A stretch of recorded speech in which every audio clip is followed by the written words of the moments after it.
Egipto, más allá de las pirámides.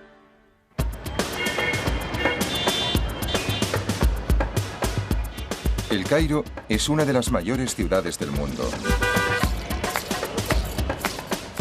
Con una población de 16 millones de habitantes que no cesa de crecer, se extiende a ambas orillas del Nilo, no muy lejos de Memphis, la antigua capital. Hace más de 5.000 años, desde los tiempos de los faraones, Egipto ha sido una tierra de profunda fe y espiritualidad. En muchos aspectos, se ha convertido en el punto donde convergen algunas de las religiones más importantes. Aquí, en el Cairo, la mayor metrópolis musulmana del mundo, uno solo debe escuchar para recordar. La monotonía de la vida moderna se interrumpe 5 veces al día con la llamada islámica a la oración.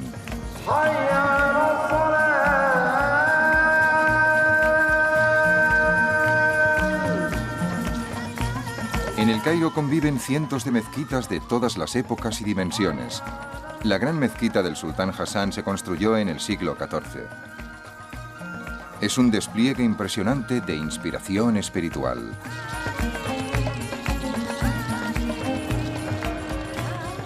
Pero el judaísmo y el cristianismo también se habían hecho fuertes en esta ciudad, por lo que sus templos y su fe siguen presentes. La sinagoga de Ben Ezra se construyó en el siglo IX.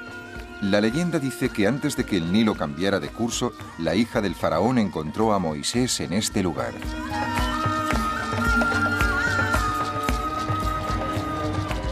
En el Cairo hay numerosas iglesias cristianas. La mayoría de rito copto, una de las ramas más antiguas del cristianismo.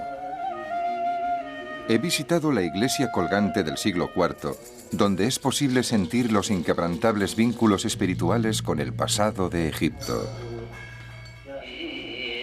Si buscáramos el aspecto y el sonido del antiguo Egipto en nuestros días, lo encontraríamos en una iglesia copta. Las palabras de las oraciones y los cánticos son los indicios más cercanos que tenemos de la lengua que hablaban los antiguos egipcios. Y la fe devota de estos oficios religiosos tiene un vínculo directo con la profunda espiritualidad del Egipto faraónico.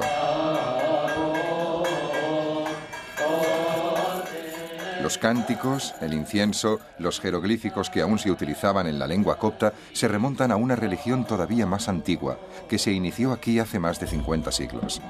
Hoy en día los lugares de culto nos sirven de vínculo tangible con aquella época. Una época en la que los magníficos templos constituían las bases espirituales de una de las primeras grandes civilizaciones de la humanidad. El poder de los faraones del antiguo Egipto se basaba en una compleja jerarquía de dioses y diosas. Era una religión que potenciaba el ritual y la ceremonia. Y el templo era su núcleo, un lugar de maravillas y misterio. Los templos eran el punto de contacto entre lo humano y lo divino. Básicamente y ante todo, los egipcios concebían el templo como el lugar de residencia de los dioses.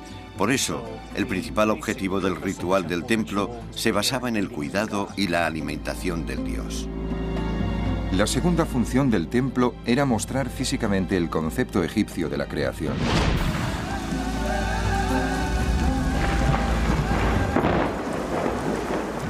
Los egipcios creían que el mundo tenía su origen en una colina primigenia surgida de las aguas, un lugar de caos y desorden. Pero en ese desorden, los dioses hicieron del montículo una isla de seguridad que se convirtió en Egipto. Para simbolizar el montículo de la creación, los templos siempre se erigían con una sección ligeramente elevada en el centro. El montículo recordaba a los egipcios que el caos primigenio podía regresar si los dioses no eran felices. Durante más de 3000 años, el temor al caos y la preocupación por el orden fueron vitales para las creencias religiosas de la civilización egipcia. La línea entre ambos conceptos era muy nítida para los egipcios. El desierto era el caos y la ausencia de vida. El valle, alimentado por el Nilo, era la seguridad. El templo era la institución que mantenía la seguridad en Egipto. El dios aseguraba la estabilidad, protegía del caos.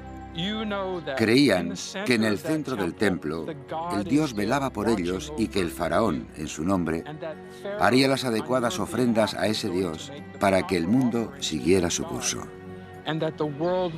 El Nilo crecería, las aguas se desbordarían y los alimentos abundarían. Se veía como un proceso recíproco destinado a perpetuarse en el tiempo. Rápidamente los templos evolucionaron y pasaron a representar algo más que el hogar de los dioses. Se convirtieron en el foco de toda la vida de la comunidad. Cuando pensamos en un templo del antiguo Egipto, debemos imaginarnos algo mucho más amplio que un lugar de culto. Era un centro espiritual y económico, algo parecido a un gran monasterio de la Edad Media en Europa. Poseía tierras y rebaños. Los templos eran grandes instituciones económicas en la estructura egipcia. Los primeros templos datan del nacimiento de la civilización egipcia hacia el año 4000 antes de nuestra era. Estos primeros lugares sagrados eran probablemente poco más que paredes hechas de juncos o de pieles de animales. Los templos posteriores se construyeron con ladrillos de adobe. Aunque parezca extraño, algunas de estas estructuras han sobrevivido. El enorme templo de adobe construido por el temprano faraón Hasegem, en Abidos, tiene 5000 años de antigüedad, pero estos muros imponentes son la excepción. La mayoría de los templos más antiguos desaparecieron hace mucho tiempo, erosionados por el incesante viento del desierto. Esto es un ladrillo de adobe, arcilla del Nilo mezclada con paja y secada al sol. En Egipto, todos los edificios antiguos se hacían con esto. En un ambiente seco, estos ladrillos pueden durar miles de años, como en el templo de Hasegem, en Abidos. Pero la parte más habitable de Egipto estaba cerca del Nilo y dependía de las crecidas constantes del río. Con el paso de los siglos, este material se disuelve y vuelve a formar parte del río. Los egipcios lo sabían y aceptaban que esto sucediera en las casas de los mortales, ya que la vida es solo temporal. Sin embargo, las tumbas de los difuntos y los templos de los dioses tenían que perdurar. Los egipcios iban a convertirse en los mayores expertos del mundo en un nuevo material de construcción, la piedra. Con ella crearon algunos de los mayores monumentos de la historia de la humanidad.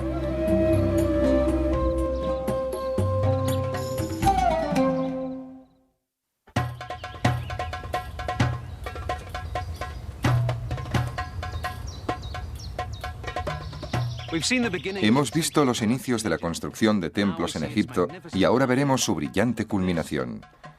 Nos encontramos ante el templo de Karnak. Después de las pirámides, es el logro arquitectónico más espectacular de la historia del antiguo Egipto. Karnak, el mayor complejo de templos jamás construido. Llegó a cubrir unas 24 hectáreas, un espacio lo suficientemente grande como para dar cabida varias veces a la Catedral de Notre Dame. El templo de Karnak se encuentra en la orilla oriental del Nilo, en lo que fue Tebas, la capital del sur del antiguo Egipto, y hoy es la ciudad de Luxor, a 680 kilómetros al sur de El Cairo. Hacia el año 1200 antes de nuestra era, una sucesión de faraones construyó y amplió este gran templo en el transcurso de más de 20 siglos. Este inmenso conjunto de pasadizos y de salas pobladas de columnas se levantó para honrar a una sola divinidad, Amón, el rey de los dioses.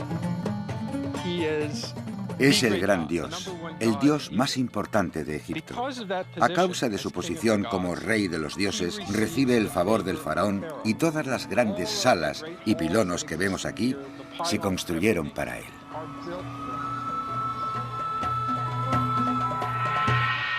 Junto a su esposa Mut, la diosa de la maternidad, Amón gobernaba la capital, Tebas. Amón era, más que cualquier otra deidad, quien legitimaba y renovaba continuamente la autoridad de los faraones.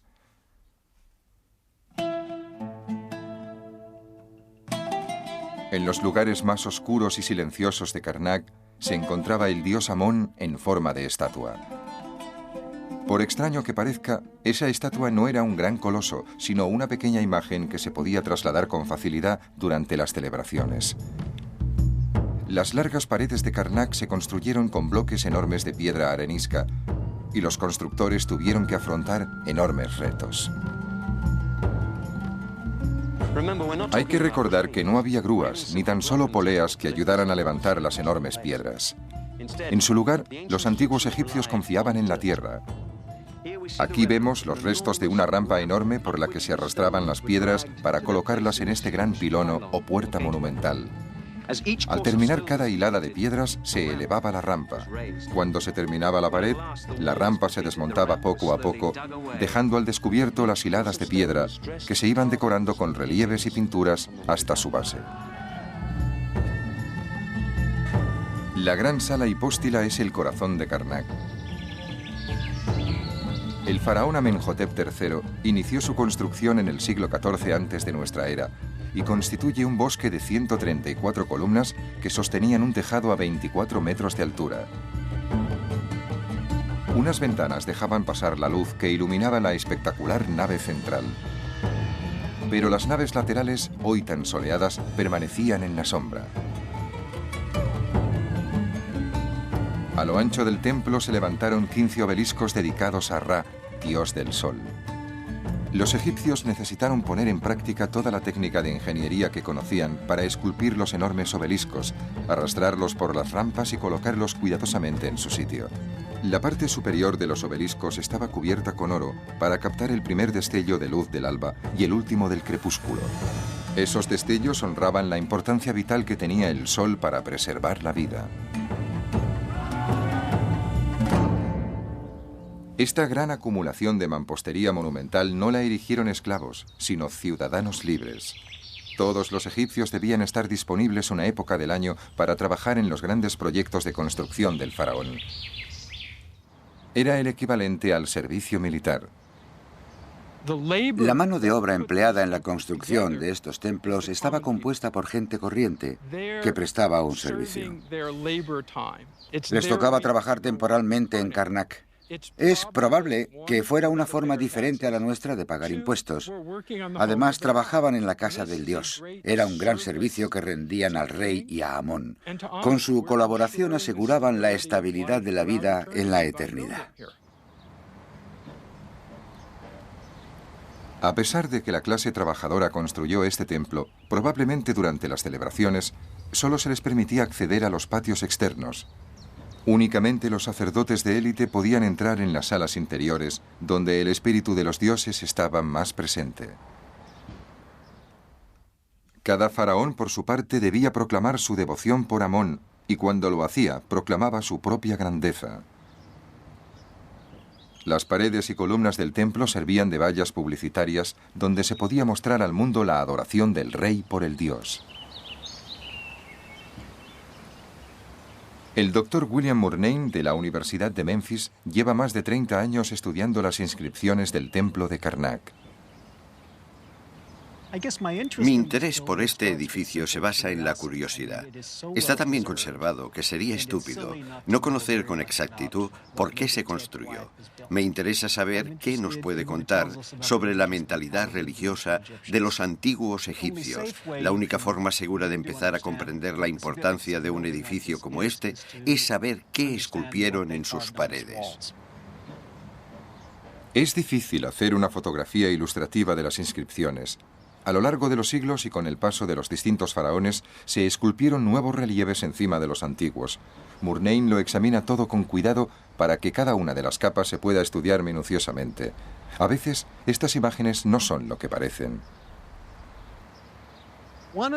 Una de las cosas que vemos constantemente en el templo es el equilibrio entre cómo son y cómo deben ser las cosas y qué sucede realmente en el templo. En este bello dibujo vemos un pájaro, que es el jeroglífico empleado para representar al pueblo egipcio. Está sentado encima de una cesta. Otro jeroglífico que significa todos. Del pájaro brotan unos brazos. No es a causa de una mutación genética, sino que forma parte de otro jeroglífico. Estas manos extendidas hacen pensar en la palabra adoración, y la estrella de 5 puntas es otro jeroglífico que significa adorar. Podemos leer, toda la gente adora al rey. Este tipo de detalles sugieren que no eran simplemente símbolos de la humanidad adorando al Dios Rey. Eran también mensajes dirigidos a una sociedad básicamente analfabeta. En Egipto, solo el 1 o 2% de la élite sabía leer y escribir. El resto de la gente, cuando veía algo así en una columna, probablemente interpretaba que podía quedarse allí. Un pájaro, que de hecho es una señal de control de la multitud, es solo una de las sorpresas que se pueden encontrar aquí si se sabe buscar.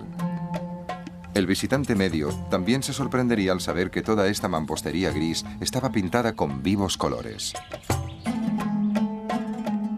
Los pocos fragmentos de decoración pintada que se han conservado nos dan una visión fascinante del fabuloso pasado de Karnak. Dejar constancia de este material es bastante urgente porque, como se puede ver, la pared se descascarilla. Esos cartuchos que vemos ahí arriba estaban intactos cuando los fotografiamos en 1992 y ahora prácticamente han desaparecido. Cada vez que me canso de un trabajo tedioso, regreso aquí y me digo a mí mismo que corremos una carrera contrarreloj y que es importante documentar todos estos elementos antes de que desaparezcan. Lamentablemente, desde la construcción de la gran presa de Asuán en 1969, las aguas subterráneas han aumentado. Como hace una esponja, la naturaleza porosa de estas piedras absorbe el agua y la sal perjudicial que lleva consigo. Aún así, los egiptólogos siguen intentando desentrañar más secretos escondidos en estas paredes maravillosas.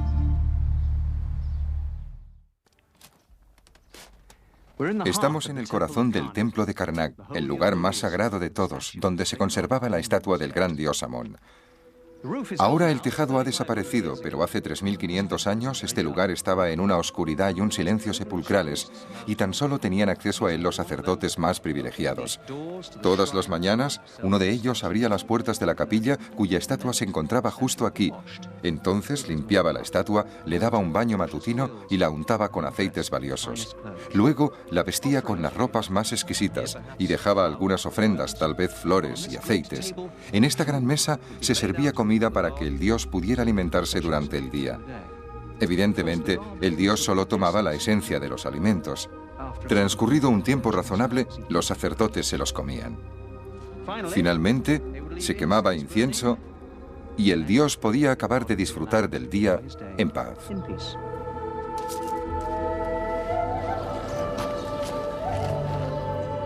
En Karnak, el faraón designaba a los sacerdotes de mayor rango. Otros sacerdotes eran seglares procedentes de familias importantes y ejercían a tiempo parcial. Pero en el templo había muchos trabajos poco relacionados con las funciones religiosas. Los templos no eran solo dominios de la realeza y de los sacerdotes. Se necesitaba a cientos de personas para que estos inmensos centros religiosos funcionaran con normalidad.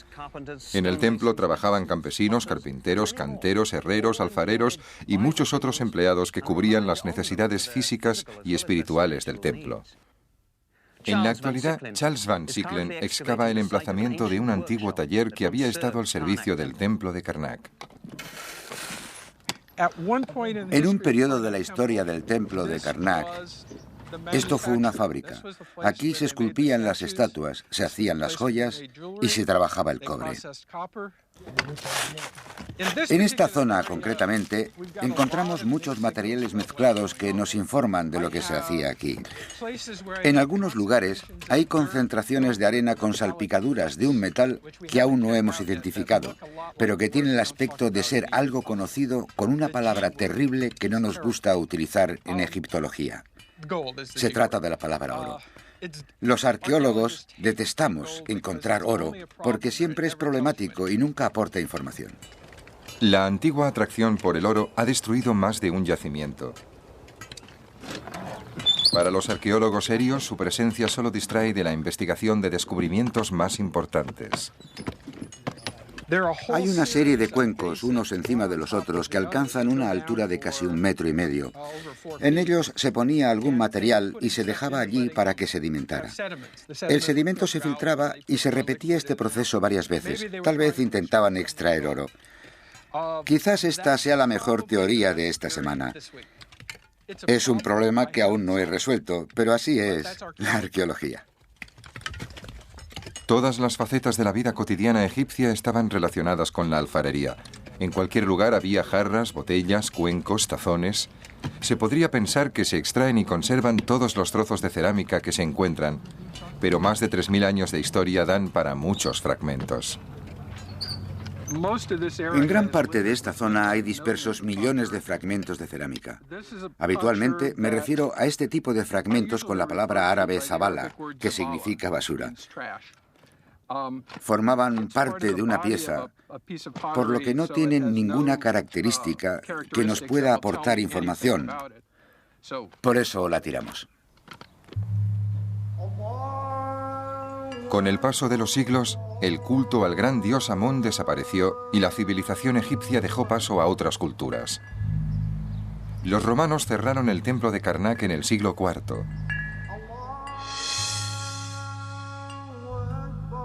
Cuando ya en el siglo XVIII los europeos tuvieron ocasión de contemplar Karnak, las grandes salas estaban recubiertas de arena y las hogueras habían ennegrecido las bellas paredes pintadas. Solo los campesinos y sus asnos habían visto las inscripciones sagradas en otro tiempo dedicadas a los dioses. A principios del siglo XXI, Karnak vuelve a estar lleno de energía y de pasión, aunque ahora esta pasión sea por los descubrimientos y la restauración. Actualmente en Karnak no vive nadie. Debajo de la arena se ha descubierto esto: cientos de bloques de piedra. Ha sido un trabajo detectivesco lento y preciso. François Larcher y un equipo francés han conseguido lo imposible. A partir de estos bloques sin orden, han logrado reconstruir todo un edificio. Han recreado la capilla roja de la reina Hatshepsut.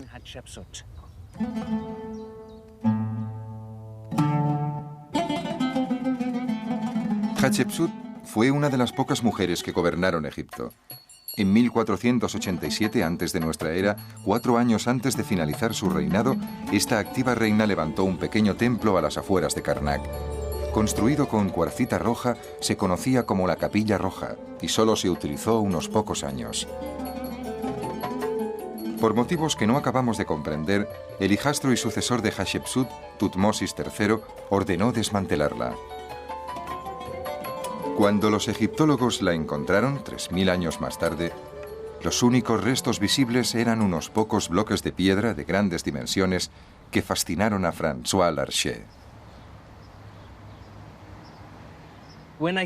Cuando vine a Karnak en 1987, vi los bloques de la Capilla Roja y me interesé por ellos. La mayoría de mis colegas me dijeron que era imposible reconstruir el edificio porque faltaban demasiados bloques. Larcher y su equipo emprendieron esa tarea casi imposible. Afortunadamente, algunas de las piedras que formaron las paredes de la Capilla Roja tenían unos relieves que contaban una historia. Pero por desgracia, la mayoría de esas piedras se habían reutilizado en otras partes de Karnak. El reto consistía en encontrarlas y juntarlas de nuevo. La primera operación que realizamos para este estudio fue tomar unas 2.000 fotografías de las caras de los bloques. Las fotos de los bloques de la capilla fueron la plantilla a partir de la cual Larcher inició su trabajo. Es como unir las piezas de un puzzle de 3 dimensiones, pero no tienes la caja, así que te falta la imagen, y la mitad de las piezas han desaparecido. La Capilla Roja se diseñó para guardar una pequeña barca. Esta barca se utilizaba para transportar al dios Amón en la importante fiesta anual de Opet, que se celebraba todos los años cuando llegaba la crecida del río. Durante la procesión, la barca de Amón salía de Karnak y desfilaba ante la gente en un viaje que duraba un día y terminaba cuando se encontraba con el faraón. En el encuentro, el faraón rendía homenaje al dios y el dios renovaba el derecho del faraón para gobernar otro año. Escenas de este viaje figuraban en bloques numerados que habían formado parte de la pared de la capilla. Cuando Larcher descubrió algunos de estos bloques, tuvo la clave para comprender el orden de cada hilera de piedras. Si 5 bloques de una hilera tenían una longitud de 76 centímetros cada uno, era lógico que el bloque que faltaba tuviera también las mismas dimensiones. Las escenas de la capilla y las de los sacerdotes llevando la barca tienen la misma longitud. Fue bastante fácil añadir estas medidas donde nos faltaba algo para reconstruir parte de la tercera hilada. Cuando el puzzle se había construido sobre el papel, solo tardaron 9 meses en reconstruir la parte principal de la Capilla Roja. Era el año 1998. Por desgracia, no se recuperaron todos los bloques. Una fina capa de yeso cubre el espacio de los bloques perdidos. Finalmente se teñirá para que coincida con el color de las piedras originales. En la Capilla Roja todavía se realizan trabajos, ya que se recrean artesanalmente algunas de las piezas perdidas. Pero por primera vez desde tiempos del Imperio Nuevo podemos apreciar la fascinante belleza de la capilla de la reina Hatshepsut perdida durante siglos. Es emocionante imaginar las escenas misteriosas y dramáticas que se desarrollaron en esta pequeña capilla maravillosa. El único día del año en el que el egipcio medio podía ver al dios Amón-Re era cuando se celebraba la fiesta de Opet. Trasladaban al dios desde el santuario hasta la Capilla Roja. En el interior de la capilla había una pequeña barca en la que se llevaba al dios en su viaje. Lo ponían dentro de la barca y unos sacerdotes, con la cabeza afeitada y vestidos con ropajes de piel de leopardo, cargaban la barca sagrada a hombros, la sacaban del templo de Karnak y por la avenida de las Esfinges se dirigían a Luxor, a 1,5 kilómetros de distancia.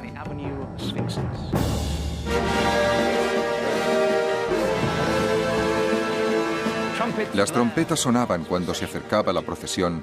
Soldados en carros cubiertos de plumas flanqueaban la ruta. Los espectadores cantaban y aplaudían mientras los músicos punteaban laúdes y tocaban tambores y platillos. Los bailarines se balanceaban al ritmo de la música, los acróbatas saltaban por el aire y en todas partes la gente gritaba ante la visión del dios que daba la vida.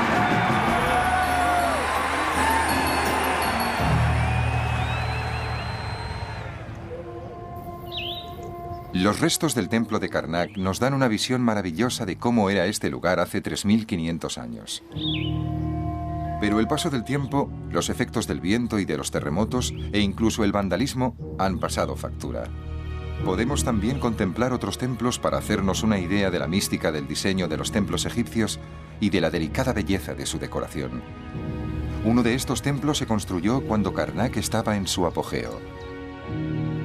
Lo erigió el faraón Setos I, padre de Rameses el Grande, para honrar a Osiris, el dios del mundo subterráneo.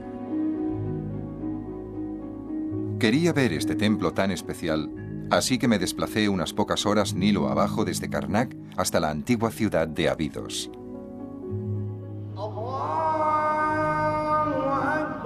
Hoy es viernes, el día festivo de la semana islámica. El muezín llama a los fieles a oración.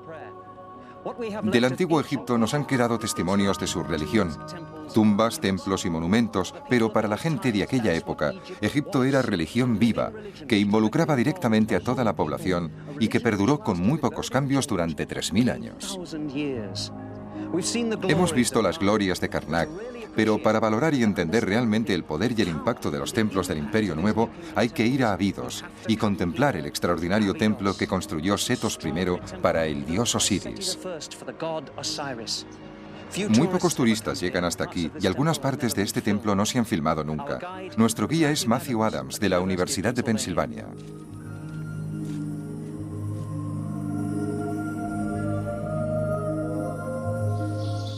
Matthew, cuéntanos cosas sobre este lugar. ¿Dónde nos encontramos?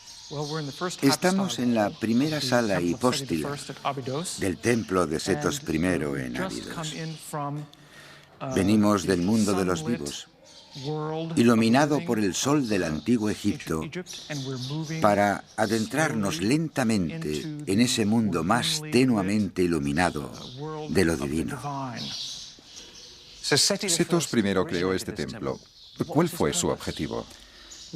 Como mínimo, desde el inicio del Imperio Medio, hacia el año 2000 antes de nuestra era, Abidos se consideraba el lugar de culto más importante del dios Osiris, el señor de la resurrección y la vida. Los egipcios creían que Osiris estaba enterrado aquí, que su tumba estaba en el desierto. Setos quería que se le asociara con el culto a Osiris, Al construir este gran templo, consiguió su objetivo.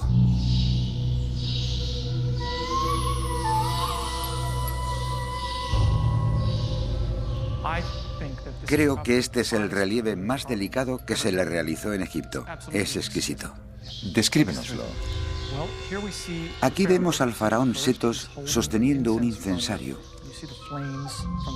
Podemos apreciar cómo la llama del incensario se desvía hacia allí. Se le ofrece a una imagen del dios Osiris que es atendido por otras deidades. Osiris está entronizado sobre una plataforma elevada dentro de una capilla, indicada por estas líneas delgadas que rodean la imagen. ¿Dónde habría estado esta capilla? El templo tenía varias capillas dedicadas a diferentes deidades. Una de estas capillas estaba dedicada a Osiris, y su imagen, o la imagen de lo que representaba, habría estado en aquella capilla. ¿Podemos ir a verla? Claro. Esta es la capilla de Osiris. Lo vemos bajo distintos aspectos. Aquí, con el rey haciéndole ofrendas de incienso y libación, adorando la imagen del dios. Nos permite imaginar cómo debía de ser gran parte de la decoración original de la mayoría de los templos egipcios. Seguro que tenían este color tan vivo y vibrante. Parece que el artista hubiera dejado los pinceles y abandonado el templo ayer. Las imágenes que vemos aquí nos ayudan mucho a comprender la naturaleza del ritual de los templos. Pero el templo de Setos no es solo importante porque ayuda a los egiptólogos a entender a los dioses, los cultos y los rituales. También tiene una importancia singular en la historia egipcia. En la pared de esta sala tenemos uno de los documentos históricos más importantes del Antiguo Egipto, algo de un valor inmenso para comprender secuencialmente la historia de Egipto. Es una lista de los nombres de los reyes del Antiguo Egipto.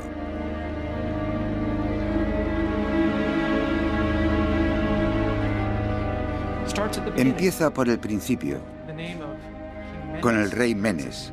Aquí dice Men-E, que fue el fundador legendario del Antiguo Egipto. Y sigue por toda la pared con la mayoría de gobernantes egipcios hasta llegar a Setos, el constructor de este templo. Así que aquí hay un importante período de la historia. Sin lugar a dudas. Comprende casi 2000 años de la historia de Egipto. Pero es solo una lista. ¿Es esta su importancia o nos aporta algo más? Nos muestra que los egipcios ya eran conscientes de la antigüedad de su historia. La egiptología lo habría tenido mucho más difícil a la hora de trazar las líneas generales de la historia del Antiguo Egipto sin este documento y otros parecidos a él.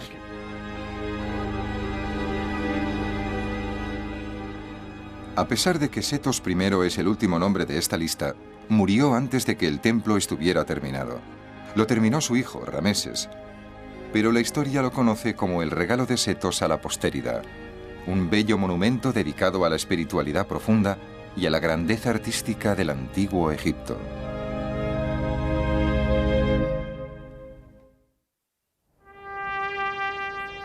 En el año 1570 antes de nuestra era, 10 siglos después de la construcción de las grandes pirámides, se había iniciado un nuevo período en la historia de Egipto, conocido como Imperio Nuevo. Los grandes faraones del período, como Setos I o su hijo Rameses, tuvieron un poder y un prestigio enormes. Gracias a ello crearon y perfeccionaron un tipo de templo completamente distinto. Cruzamos el Nilo a la altura de la antigua ciudad sagrada de Tebas. Justo allí, en aquella orilla, se encuentra la ciudad de Luxor y el templo de Karnak. Pero fue en esta orilla donde los faraones crearon un nuevo tipo de templo, que no estaba dedicado a un dios en concreto, como Karnak a Amón o Abidos a Osiris. Eran más bien templos funerarios, levantados en honor de un dios viviente, el propio faraón.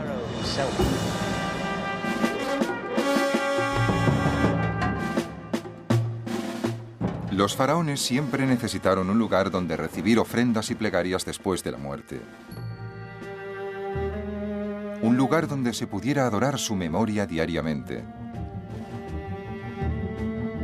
No era suficiente preservar el cuerpo. También debía mantenerse la memoria gloriosa del rey muerto si éste quería ocupar su lugar en la eternidad. Las pirámides ya incorporaban espacios para esta actividad, pero cuando los ladrones de tumbas obligaron a los faraones a construir tumbas más pequeñas y seguras en el Valle de los Reyes, apareció la necesidad de crear una estructura arquitectónica especial para rememorar al faraón difunto. El resultado fue el templo funerario. Uno de los más elegantes lo construyó Rameses II en la orilla occidental del río, delante de Karnak, y se conoce como Rameseo. Fue un monumento digno del faraón que ha pasado a la historia como Rameses el Grande. Su entorno, en la ribera del Nilo situada frente a Tebas, era un enorme complejo funerario que ocupaba decenas de kilómetros cuadrados. Los grandes templos funerarios que los faraones erigieron aquí estaban muy próximos unos de otros. Cerca del Rameseo se encuentra Medinet Habu, el bello templo que hizo construir Rameses III. Y no muy lejos hay otro gran testimonio de poder y egocentrismo. Vamos a visitar el más espectacular de todos los templos funerarios. Un templo que se construyó para honrar a uno de los más importantes faraones de Egipto. Un faraón que no fue un rey, sino una reina.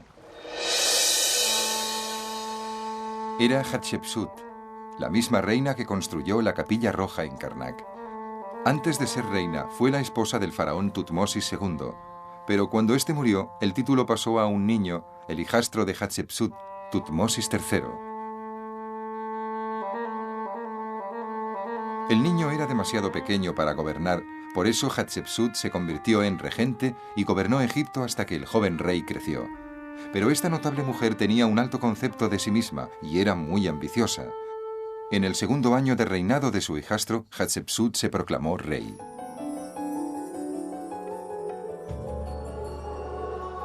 A partir de entonces, decretó que se la representara como a un hombre, incluso con la falsa barba tradicional del faraón. El reinado de Hatshepsut fue pacífico y Egipto vivió años de prosperidad. Se enviaron expediciones comerciales a tierras lejanas y la reina emprendió proyectos monumentales. Pero ninguno fue tan ambicioso como la construcción de un templo para perpetuar su memoria. Casi 1500 años antes de nuestra era, la reina Hatshepsut inició la construcción de un templo para conmemorar su reinado. Eligió este sitio espectacular, un anfiteatro natural de piedra con acantilados de 30 metros de altura. Hoy se llama Deir el-Bahari, pero los antiguos lo denominaban el sublime de los sublimes. El arquitecto de Hatshepsut se llamaba Asenmut. Algunos creen que fue su amante. La reina le pidió que diseñara un templo que perdurara mucho tiempo, y lo consiguió.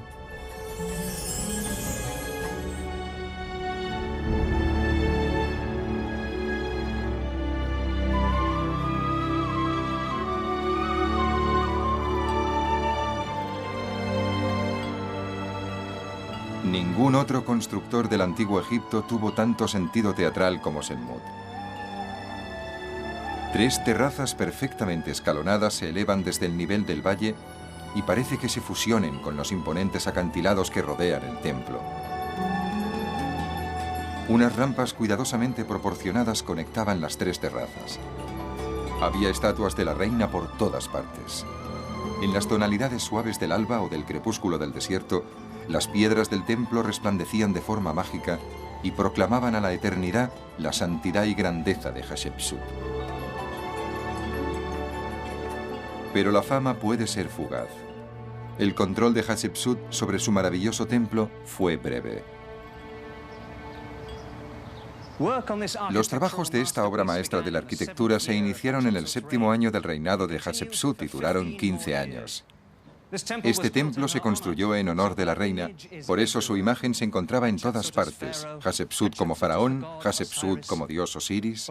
Sin embargo, aunque el templo haya perdurado 3500 años, la mayoría de las imágenes de la gran reina se destruyeron después de su muerte. Tutmosis III se convirtió en faraón de Egipto en el año 1483 antes de nuestra era. Estaba convencido de que su madrastra nunca debió haber sido faraón. Por eso, cuando su reinado llegaba a su fin, Tutmosis hizo todo lo posible para eliminar la imagen de la reina de su propio templo. El tiempo fue, sin embargo, el mayor enemigo de la reina. Los ocupantes posteriores siguieron desfigurando las esculturas y los terremotos derrumbaron paredes y columnas. En el siglo XX, el bello templo de Hatshepsut estaba en unas condiciones deplorables. Las piedras del pavimento estaban fuera de su sitio. Grandes bloques de las balaustradas estaban amontonados en desorden. Pero en 1960 el gobierno egipcio, junto con un grupo de egiptólogos polacos, emprendió un proyecto de restauración que fue un modelo de cooperación internacional.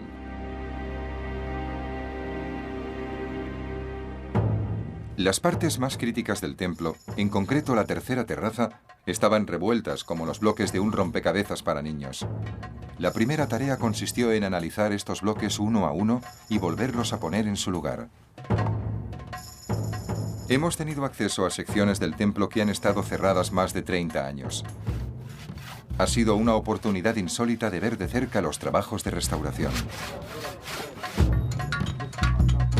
Para recrear las partes perdidas se utilizan viejos métodos. La piedra se talla en las canteras originales y se trae hasta Deir el-Bahari. Miles de años separan los escultores locales egipcios de los artesanos que trabajaron aquí antiguamente, pero su dedicación y atención al detalle son idénticas. Todas estas piedras están talladas a mano y se colocan manualmente hasta que encajan a la perfección. Luego, después de esta, tendrán que ir avanzando paso a paso por esta gran rampa hasta la tercera terraza. Y por primera vez desde la antigüedad, estará completa. Hay cientos de hombres trabajando aquí. No es difícil imaginar a miles de obreros del antiguo Egipto trabajando hombro con hombro bajo el tórrido sol para construir este gran monumento.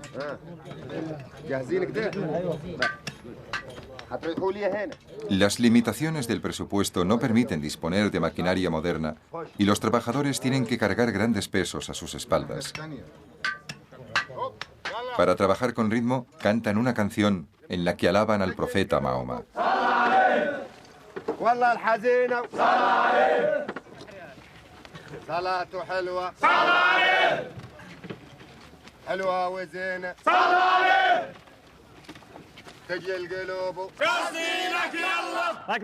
Como hicieron sus antepasados siglos atrás, arrastran estas grandes piedras por la rampa utilizando solo las manos. Desde luego, ellos disponen de ruedas. Los antiguos egipcios tal vez utilizaban trineos, pero aún así era un trabajo pesado.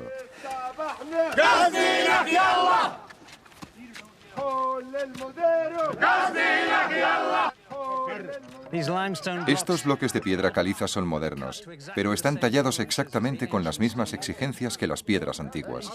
Cada bloque es una copia exacta del que había antes.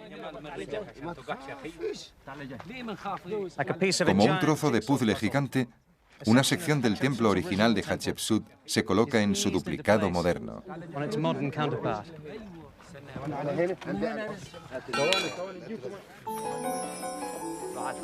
Pieza a pieza, Deir el-Bahari se está recomponiendo.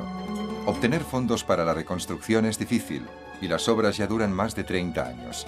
Pero el final está cerca.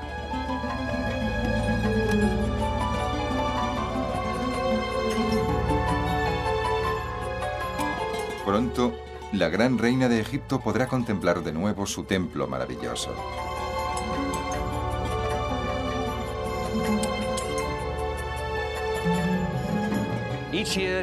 Todos los años, durante una celebración especial, se traía al dios Amon-Re hasta la tercera terraza del templo de Hatshepsut. La estatua del dios se llevaba procesionalmente por este patio hasta una cueva excavada en la montaña. Allí descansaba unos días antes de iniciar el viaje por todos los templos de la orilla occidental. Nunca se permitió al público la entrada a este lugar.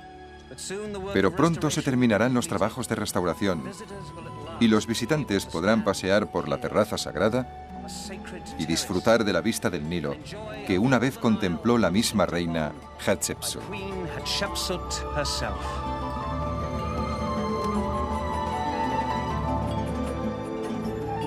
Como todas las estructuras antiguas de Egipto, los grandes templos afrontan las amenazas del paso del tiempo y de la acción de los elementos. Las pinturas siguen apagándose, las inscripciones se erosionan, el incremento de las aguas subterráneas amenaza los cimientos y pone en peligro importantes esculturas. Pero gracias al trabajo y dedicación de mucha gente, estas grandes mansiones de los espíritus siguen en pie y proclaman a la historia la relación única que los egipcios mantuvieron con sus dioses.